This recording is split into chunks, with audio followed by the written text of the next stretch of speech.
Welcome to the Asking Why podcast. I'm your host, Clint Davis. I'm a marriage and family therapist and licensed professional counselor trained in trauma and addiction.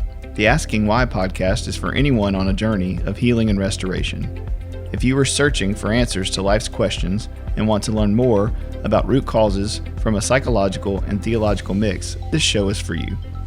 In this podcast, myself and a co-host from Clint Davis Counseling and Integrative Wellness will interview guests on a wide range of topics in order to get down to the heart of the problems facing our world and understand why things happen and how to change the world and ourselves for the better. Want to learn more tips and tricks to living a healthy lifestyle? Visit us at Clint Davis Counseling and Integrative Wellness on Facebook and Instagram. If you want to meet our staff or book a speaker, go to clintdaviscounseling.com. Thanks for listening, and be sure to subscribe today. Putman Restoration is a proud sponsor of the Asking Why podcast. Putman Restoration specializes in commercial disaster services, including water damage, fire, smoke, mold, and storm. Their goal and desire is to get your properties up and running as soon as possible after disaster strikes. Hospitals, schools, hotels, and large municipal buildings. Malls, churches, and large commercial properties are their specialty. Managed properties nationwide? No problem. Putman Restoration services their clients nationwide. They are strategically partnered with elite restoration companies throughout the U.S. and Canada, giving their clients resources during disasters where normal companies would be tapped out. Trust the professionals at Putman Restoration when disaster strikes. Visit them online at www.putmanrestoration.com or give them a call at 318-453-5029. Welcome to the Asking Why podcast. I'm your host, Clint Davis, and today I have my friend Andy Howard. He's a speaker, a coach, and an author. His book is called When Words Don't Come Easy, and we got connected through a mutual friend, and so, man, I'm excited to have you on and just talk and catch up and see what God's doing in your life, man. Well, thanks so much for having me, Clint. It's an honor. It's an honor to be here. It's always an honor to share our story, and I just hope it will relate to somebody and can help somebody. That's one thing that I always promise God. You know, I said, throughout all this pain, throughout all the heartache, if you will open the door, I will always say yes. And you know what? He's been opening some crazy doors for us to share our story. And just, it's a story of hope. And so if anything, I want you to know that there is a lot of hard things throughout the story. But if anything, I want you to know it's not a place of doom and gloom. Yeah. I don't want you feeling sad for me. I want you to know that there is hope. So if anything, if you're listening maybe you stumbled on this podcast or stumbled on my story for the first time, I do want you to know it is a story of hope. That's awesome, man. Well, so where are you from? I'm actually from outside of Dallas, Texas, a town called Heath, Texas. Heath, Texas. And yes, so sir. Tell me your story a little bit. Kind of how did you grow up? Did you grow up Christian? What's kind of your, the proverbial testimony? Yes. So, yes, I grew up as long as I can remember. People ask me when I gave my heart to the Lord. And I want to say it's 5 or 6 years old. I was a young boy. My mom and dad were pastors. And I do remember we used to do these things called kids crusades. And it was something one of the puppets said about Jesus that made me want to make sure that I never I didn't miss heaven. And so I gave my heart to the Lord. And I have lived we all have our shortcomings and failures, and I do touch on that in the book. But I've lived a life that my testimony is one where I would never stray too far from the Lord, and so I'm grateful for that. I don't have a crazy testimony like some people have, which I'm grateful for those. But mine is one that I've walked with the Lord throughout all of this, and I will touch on it more as we dive into this. But yeah, He's been faithful. He's been faithful through all of it. That's awesome, man. I think. There's two testimonies. There's one that is trauma and abuse and neglect and all this, drama, let's say. And then, God comes in and rescues us out of that and makes us new. And then there's the one that I hope my kids have, which is, man, my parents walked in the way and followed the way. And I saw that and it made sense. And yeah, life was hard, but man, I was discipled well and I knew Jesus, and that kept me from a lot of heartache and pain. There's still heartache and pain, but it kept me from some of the more, spiritual abuses and traumas and things that I think people experience. And so I think it's great to hear both. I think sometimes in our culture we can get off on hear how bad my story is and hear, how traumatic it is, and rightly so we should. But man, it's hopeful to hear that like this whole Jesus thing and following scripture and walking in tandem with God actually keeps you from a lot of pain and suffering as well. For sure.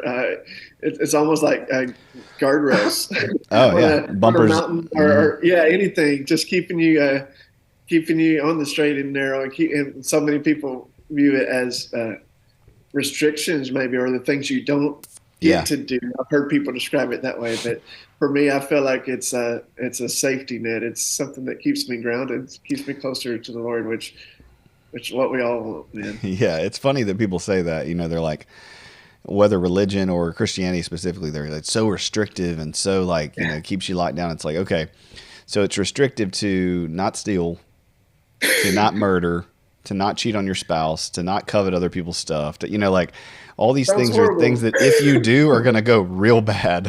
It's so crazy to have that mentality of like, well, I just want to be able to do whatever I want with no consequence. Yeah. And it's like, no, it's actually good for you to be kind to people. It's good for you to be loving. It's good for you to be forgiving. It's, these things are for you and good for you, not restrictive.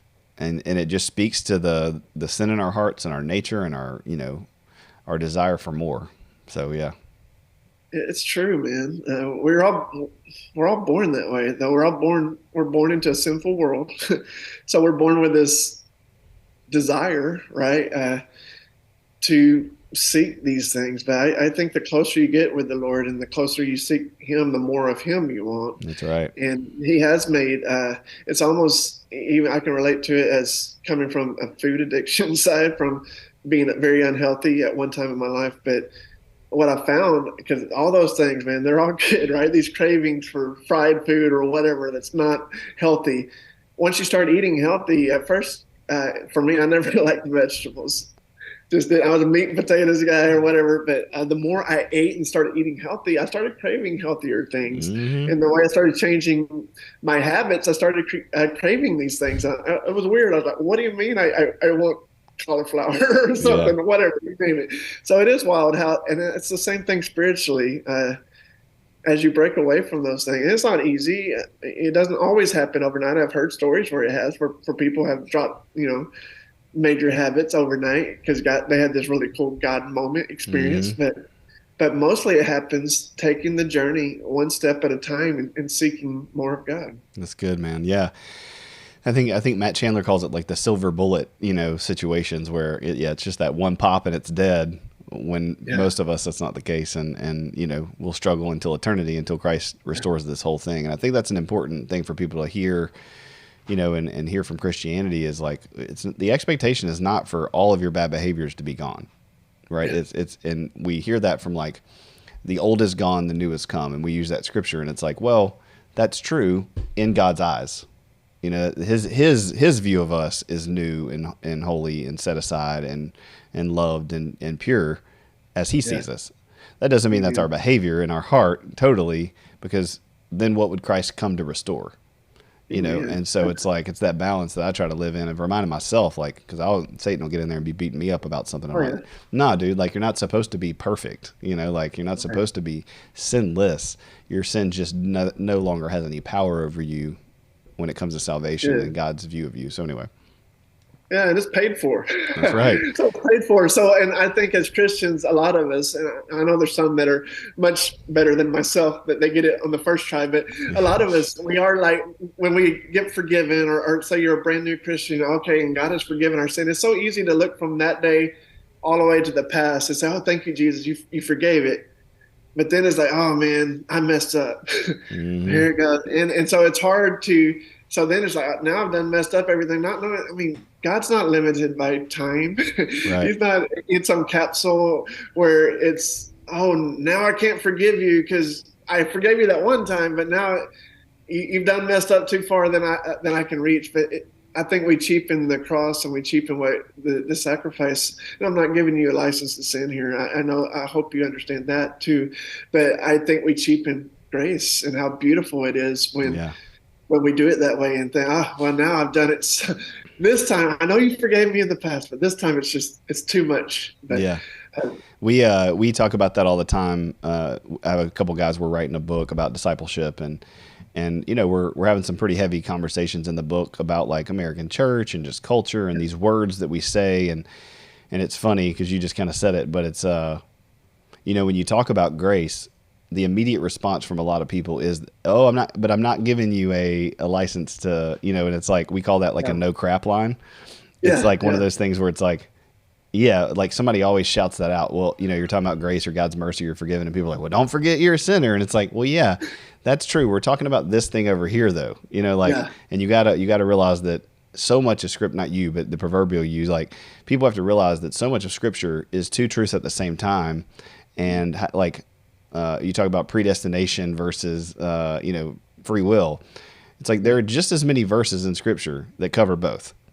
So figuring out what that means is the whole point, you know what I mean? And it's like people want to get in a camp and say, well, no, this is the only thing and this is the only thing. And it's like, faith without works is dead, but you can't work. And it's like, yeah, it's that relationship conversation that is ongoing, that's never really solid, and that's mysterious. That is the beauty about, in my opinion, about Christianity. And so, yeah, I hear you, man. It's not giving people the license to go out and sin, to say God's grace is sufficient.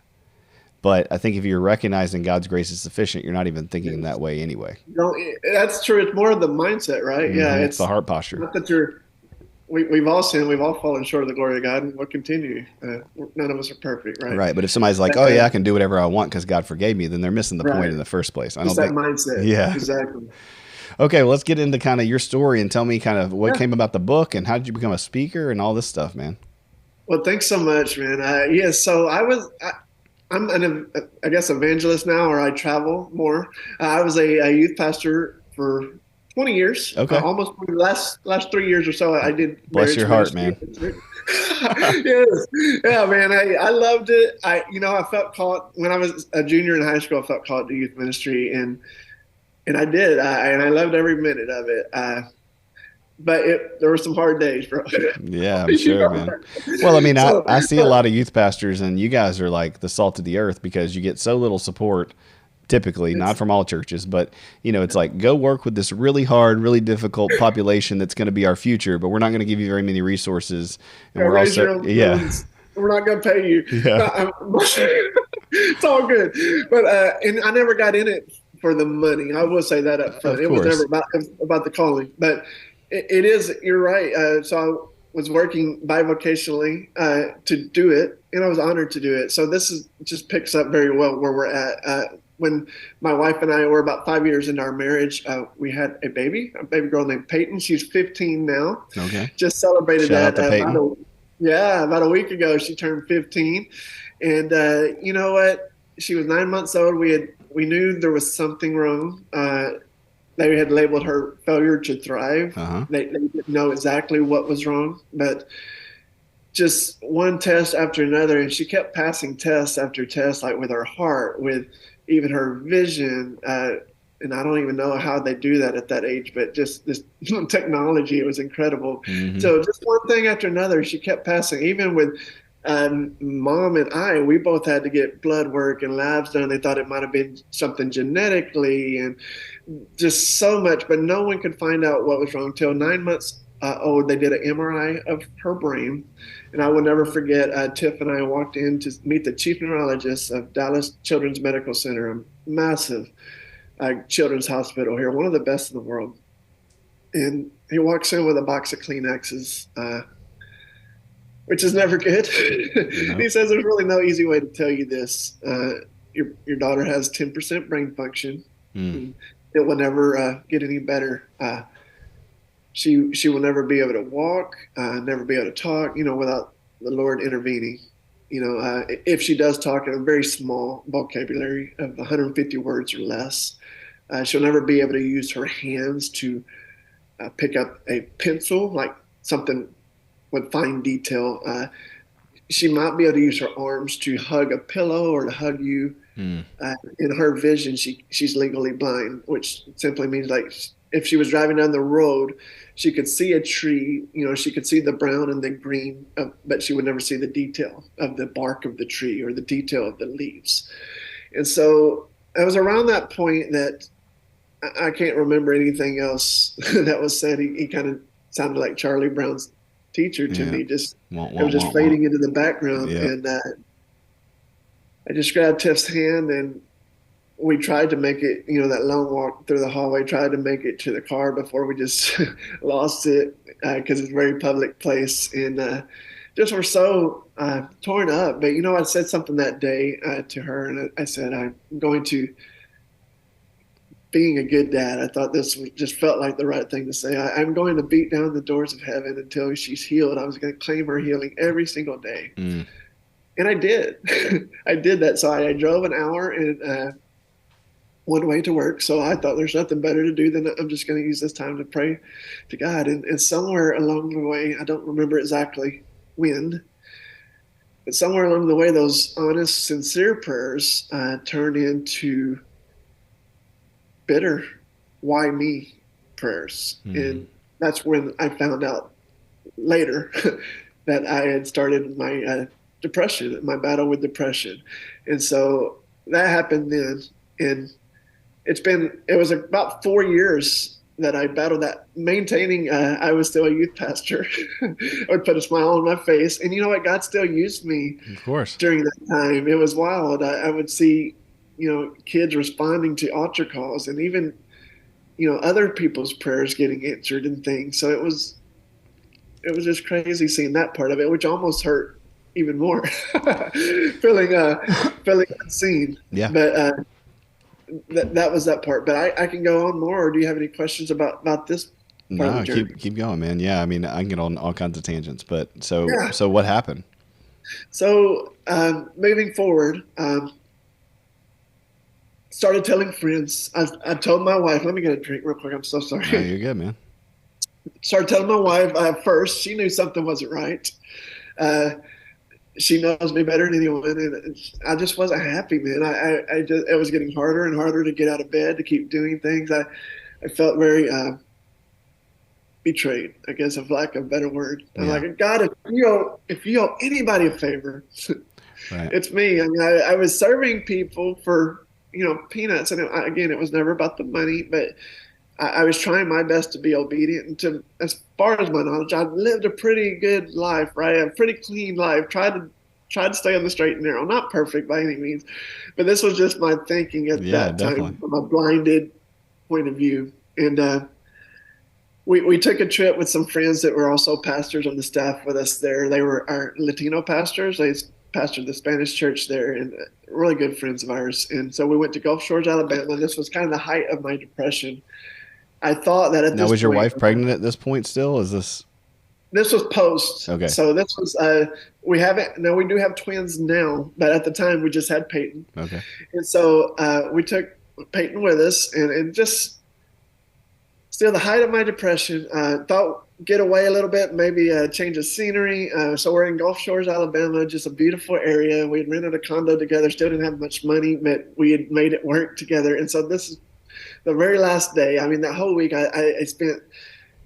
I saw kids pushing their dads in pools. Why I would want to miss that, I don't know. But I saw dads getting buried in the sand by their kids, or playing soccer on a beach, or throwing a frisbee. Just all these things. And I just kept seeing all the things that Peyton won't get to do, instead of all the other things that I can still do with Peyton. Yeah. So it was just a very one-sided, a negative view. And so this one morning, But also like a realistic view, right? I mean, also, yeah, very realistic. I think there's grief. It's an appropriate response to horrible things. Yeah, I've talked to a lot of people, and that's why I want to share this story. It's normal. It's a very traumatic experience, so it's normal to grieve, and just even grieve the life I thought I had with Peyton is what I feel like I was grieving. Yeah, man. I mean, the whole earth is moaning and groaning for Christ's return. Yes. You can moan and groan a little bit. Yeah, yeah. And I do have that freedom now. It took me a while to get to that point. Especially coming up in church, right? I mean, coming up in the Christian world of like, oh, you just count your blessings and be appreciative, and God's good, and he doesn't give you any more than you can handle, and all these phrases that we hear our whole life until something extremely devastating happens. Exactly. And on top of that, you're a pastor, so Got to keep it together, man. You're supposed to have it all perfect, right? Yeah. Because you're a pastor. Like, pastors are the on't perfect people to walk the earth. And I'm being very sarcastic, by the way, but it's true. Right? So this own label that I placed on myself, I can't let anybody in. I gotta be guarded. I gotta be protective. So, anyways, the very last day, I woke up. I couldn't sleep. It's about 4:30 in the morning. We're in this little condo together, so there's really nowhere to hide from anybody. I got up and just wanted to take a walk on the beach, get away from it. Always cleared my head as much as possible, and just really wasn't even praying. I was just walking, and I saw a couple about 100 yards ahead. I didn't know what they were doing it was still dark, but I could see they had flashlights, and I realized they were collecting seashells. Every once in a while they would keep them, and then every once in a while they would throw them back. And then as I got closer, I realized they were only keeping the perfect seashells, the whole seashells. Anything broken, they were throwing back. And it was at that moment I really felt with all my heart that just God whispered, there's beauty in the broken. And so that's where the book came from. And that was the very beginning of my healing. It was like a dam just broke, and just all this joy and this peace that I hadn't felt for years began to wash over me, and I just felt just this release and freedom. And I just doubled up my shirt and started collecting these broken seashells because the couple was leaving them behind, so I was getting all the broken ones, and I must have collected 100, 150 of them. Went running back to the condo. I'm glad it was dark because I'm crying like a madman. If anyone had seen me, they probably would have turned me in for sure. Like, what is this guy doing out here? Yeah. But I told Tiffany, my wife, and told our friends, and that was the beginning of relief for me. I did walk through seasons with a therapist, and now I felt like that. So for 10 years, I felt like I'm supposed to write this book when words don't come easy. But after 2020, gosh, when we were all isolated, and it seemed like depression and anxiety skyrocketed. Yep. I felt like his timing is perfect, that it took me 10 years to do it, but it couldn't have been better timing to get it out. Yeah. So that's when that came from. That's awesome, man. What a testimony. And so you said you had twins after? Yes. So now we have twins. When did you have the twins? About a year after that experience. Okay. So they are now 10 years old. So Peyton's 15. They are 10-year-old twins. Yes. Okay. And so what do they go to school? Yeah. Well, they do online schooling for a group called Global Online University, but they travel with us. We travel a lot. Yeah, that's what I was asking. Yeah. A lot. Okay. Yeah. That's awesome, man. It's really cool getting to share her story and just seeing just through all of it, his faithfulness. And I touch on it. And so the rest of the book, it kind of touches on John 11. And it's the Lazarus story for those who have maybe been in church for just a little bit or all your life like myself. It's a story you've probably heard all your life, but I relate so much to that story, to Mary and Martha, and even kind of talk about feeling ripped off, feeling cheated, right? They did life with Jesus, and yet they saw him doing his miracles and doing his thing, starting his ministry, right? And yet when they sent off word, in fact, Mary was ticked. Yeah, very ticked. And both of them, Mary and Martha, say the exact same quote. Yeah. Like within 10 verses of each other, word for word. God, if you'd have been here, where were you? Or Jesus, if you'd have been here, my brother wouldn't have died. Yeah. I mean, didn't Mary like go in the house though when he got there? Like she wouldn't even like come out and talk to him for a second. Like that's what there's you can read into that even more. But if you've ever been married or had a sister or a friend, got the cold shoulder. Yeah. Exactly. Yeah, it's such a true thing. Yeah, so that's even better. But yeah, so I relate to that. And then John 11:35, which is the shortest verse in the Bible. And in fact, when I was we used to get points for memorizing scripture in high school, so I'd always throw that one out there. And I never knew what it meant to me then. But Jesus wept.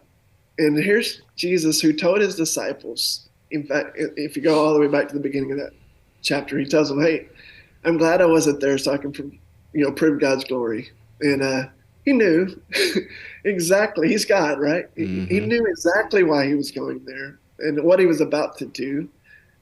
But yet he still took the time because he saw Mary, Martha, all the family, all the friends, saw them hurting. And so it says, John 11:35, Jesus wept. And that's what I would encourage you with today. No matter what you're facing, no matter what, maybe you don't have the same story that I have, but you have some kind of stress or pain or something you're holding on to, and it's not unseen. You're not forgotten. Jesus, he sees you right where you're at, and he weeps with you.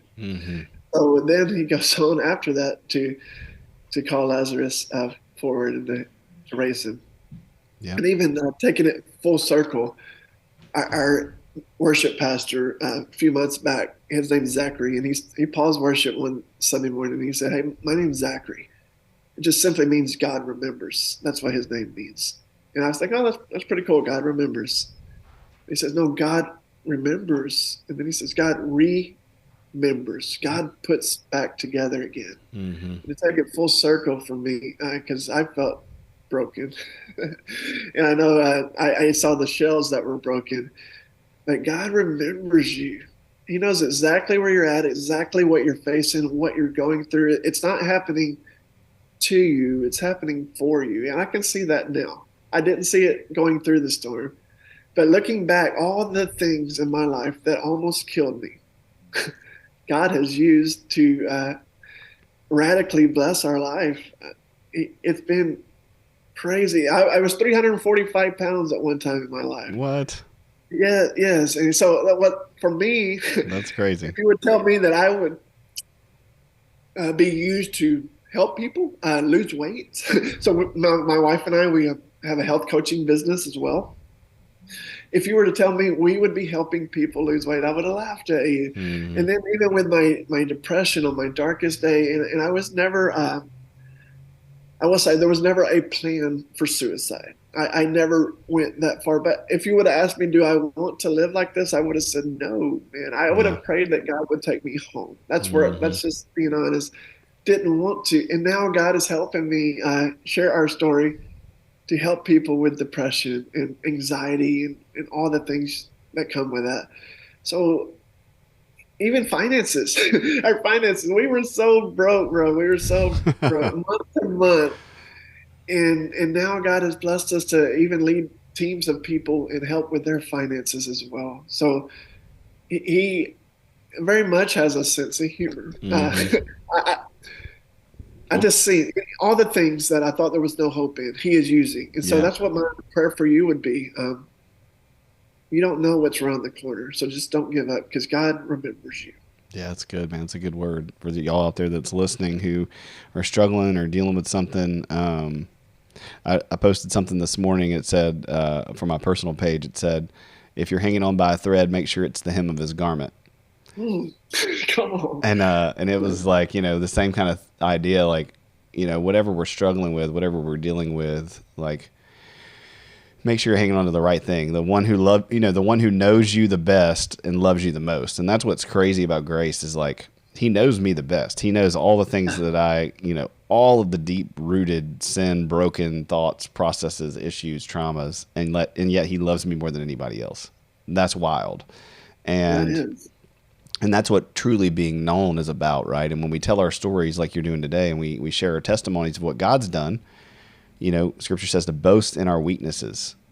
And that's so crazy for the world's view, like, no, wait, I got to hide my weaknesses. I got to protect myself. I got to keep myself safe. I can't share these struggles. I can't share these issues. And if that's the case, it's because we haven't given them to God yet. We haven't accepted his grace, because if we accept his grace, then we see how good he is, how much he loves us, how much we are worthy of him. And we can walk in his confidence and in his righteousness, not our own.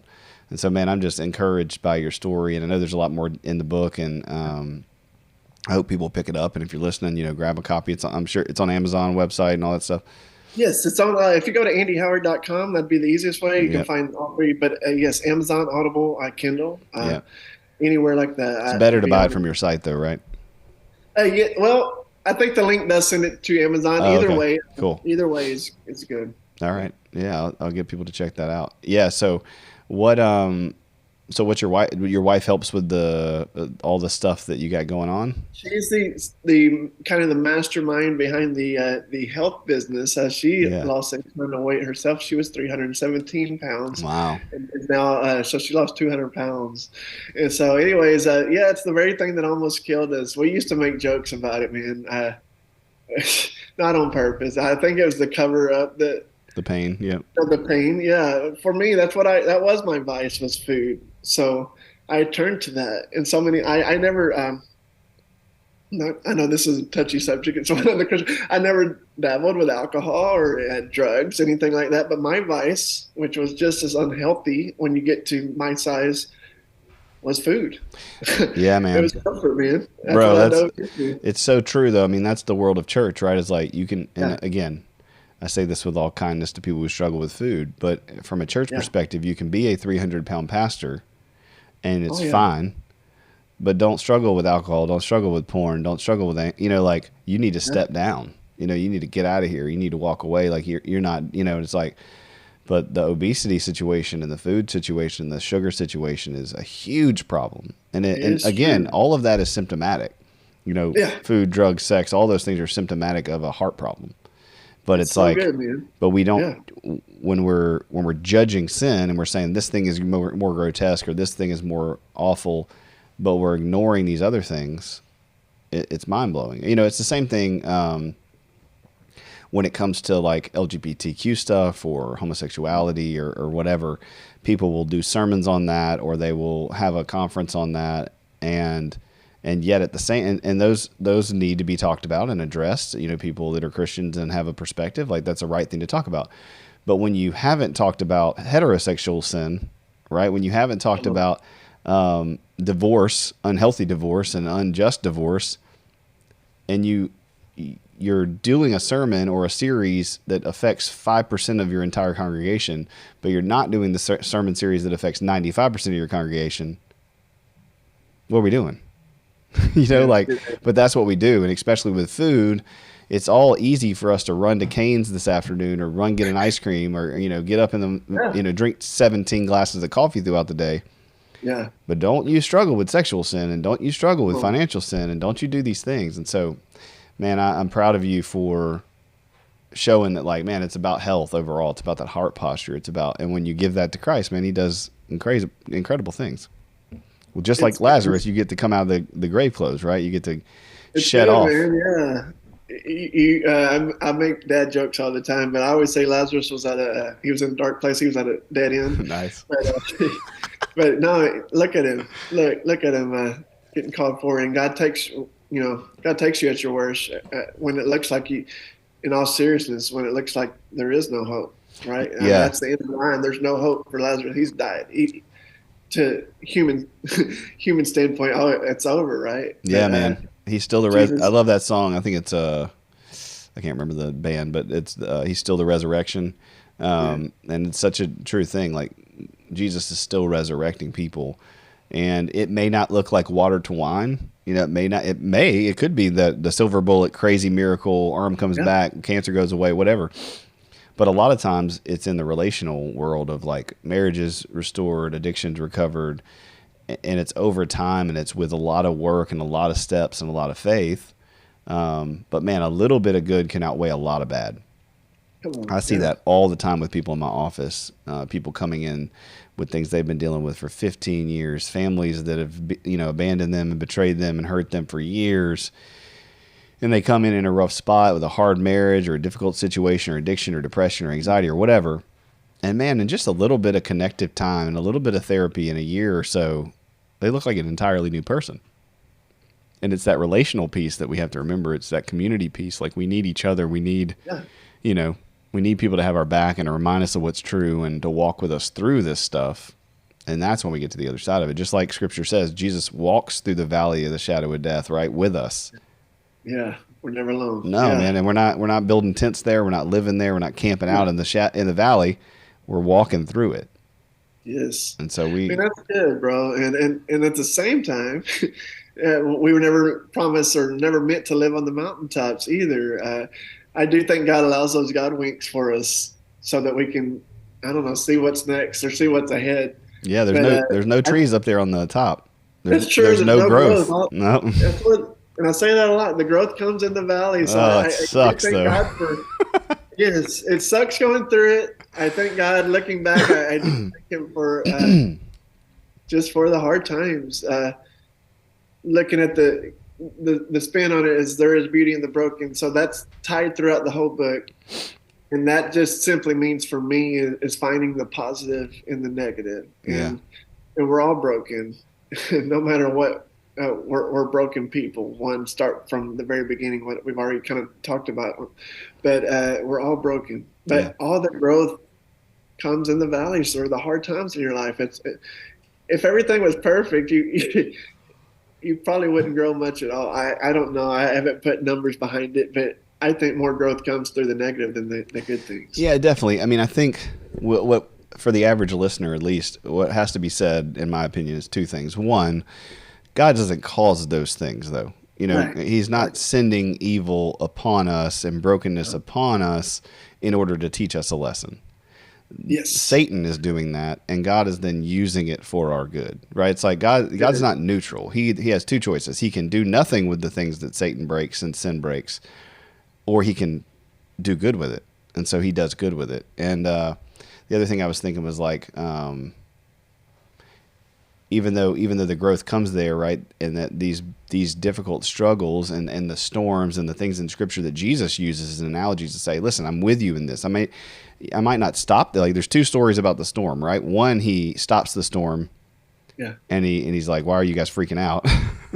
He's sleeping, and then he's like mad they woke him up. He's like, I was napping. Like, I planned on you guys doing this. And then the other one, he rides it to the shore. It says, right? He rides it the storm. Like, he doesn't stop it. He doesn't wake up and calm everything. And I think in both of those scenarios, that's life. Like, sometimes Jesus can come in and drop it and stop it and all those things, and you're like, wow, it's peace, right? He peace be still, and it's just calm. And sometimes he's like, I got you, man. I'm gonna come with you. I'm gonna walk with you. We're gonna get through this, but the storm ain't gonna stop. The rain's not gonna slow down. In fact, it might get worse. But I am right here with you, walking with you, holding you, yoked up with you. We got this. And in both scenarios, it's based on a fallen world. It's not Eden. This is not God's plan. This was not God's plan. God's plan was Eden, and sin entered into the world. And so we have to have this kind of robust thought process when we're struggling and suffering of like, okay, God didn't cause it. He's with me while it's happening. He's not going to abandon me in it. But also, like, this wasn't his plan for me, but he's going to use this brokenness for my good until Christ returns and brings us back to what the plan was.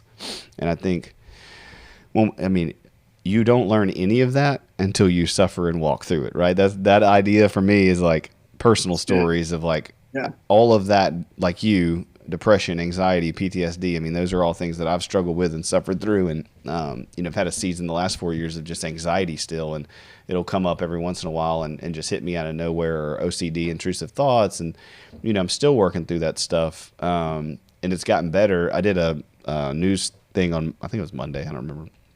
And they wanted me to talk about PTSD. And she asked me about it, and she asked me something personal. I said, well, I was in the Army. Oh, she asked, do you get rid of PTSD? That's what she asked. And I like, does it go away? And I said, well, your symptoms go away, but like, you still have things that come up periodically, anxieties, depressions. And what I like to say is it's chemistry, not character, right? That it can be character, your anxiety, your depression. It can be a character issue of things that you're doing and dealing in and feeding that are causing those chemical imbalances, that if you address those things, those will go away. But sometimes it's history and biology, and you've done all the behavioral, spiritual things that are right, but man, your chemistry is just still jacked up, and you're still in a fallen world. And so it's not always a character defect, and most of the time not.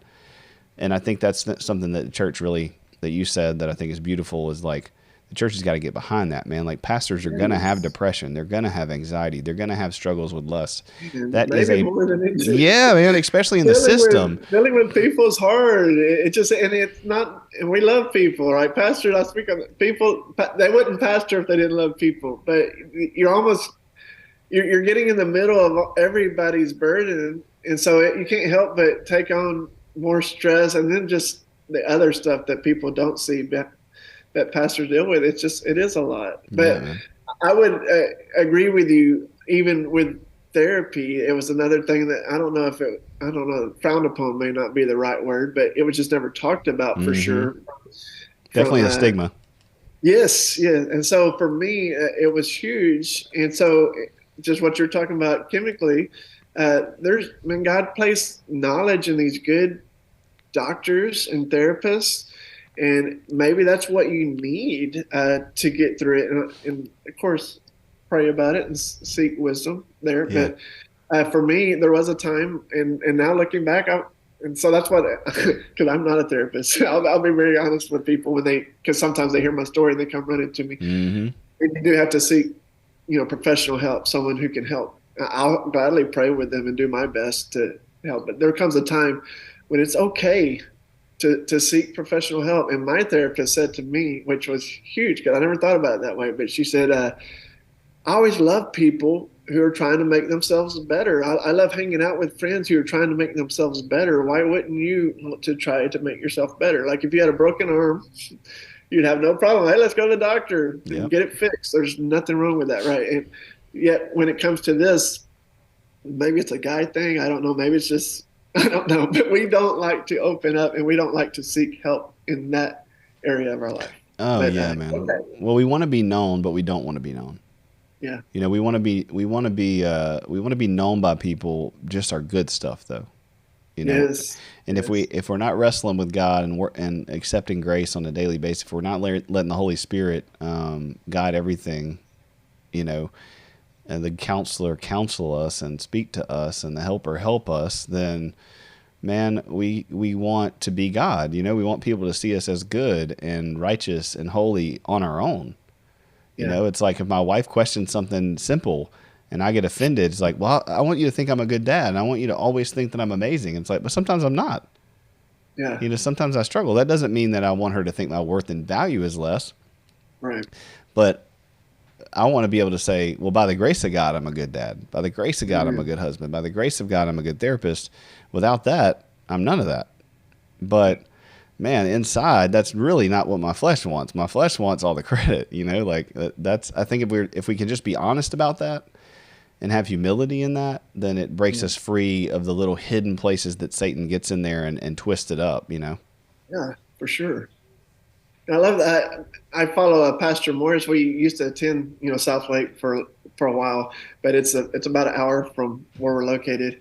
But even just, I want to say last week he released, it was one of his reels or something, and he was talking about just the scripture I've heard all my life about the garden and Adam and Eve, and he said God never intended. This is what's wild, right? Because we always hear about the knowledge of good and evil, but we think about now God never intended for us to know about the evil, right? That's so clear. That's so easy. But he said, let me tell you something else. So God never intended you to know of good, right? Good.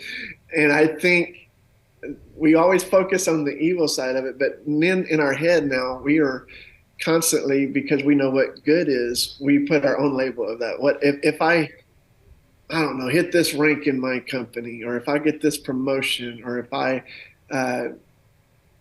sell this many cars this month, or if I can get that dream house, I am doing good.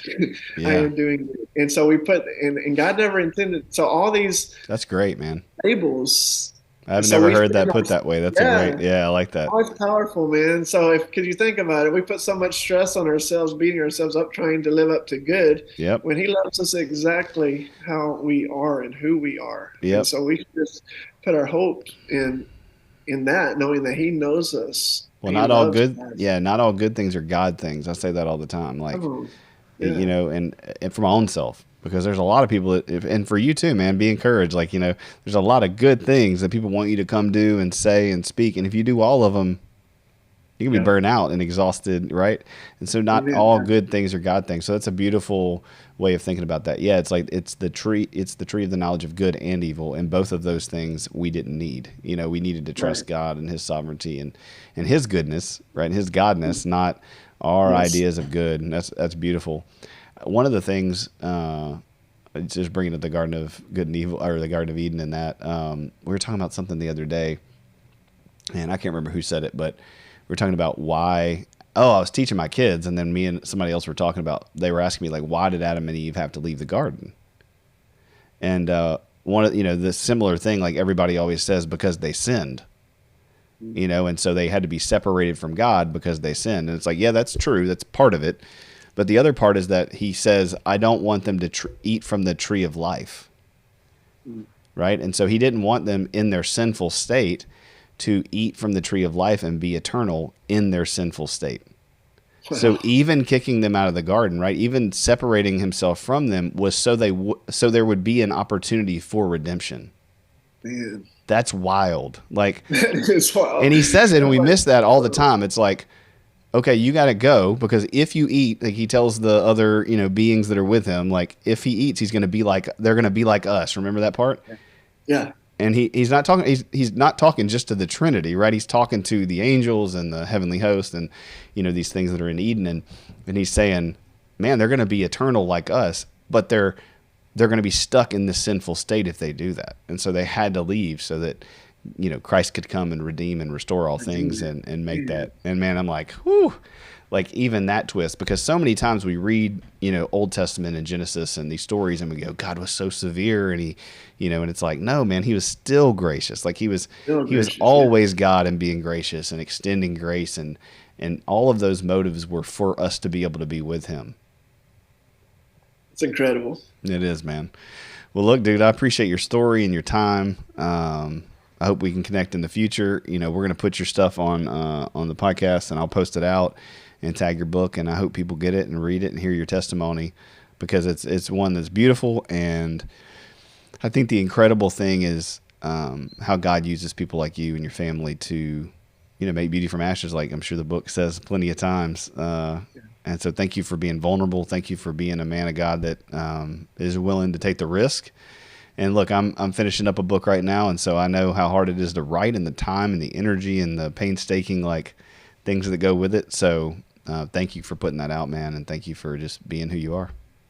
Amen. Well, thank you, Clint. Thanks for having me and just giving me the opportunity to share our story and what God's doing. I appreciate you so much, and yes, would love to catch up sometime. Yeah, absolutely, dude. Well, the goal of this podcast is just to have these conversations, and then, rising tides raise all ships, man. So I know you're getting started in the speaking thing, and I am too. And, Ellie, who connected us, shout out to him. Just all of us are trying to share the gospel and do it in our own ways and in the ways that God has had us to do it. And so, man, if I can ever help or do anything for you, let me know. Definitely. Hey, thanks so much, buddy. Absolutely. Thank y'all for listening. Check out Andy's stuff on his website. Can you say it one more time? Yes, andyhoward.com. Okay, straight up andyhoward.com. Check his book out, When Words Don't Come Easy. If you go to his website, you can listen to it. You can order it off Amazon. Thank y'all, and God bless.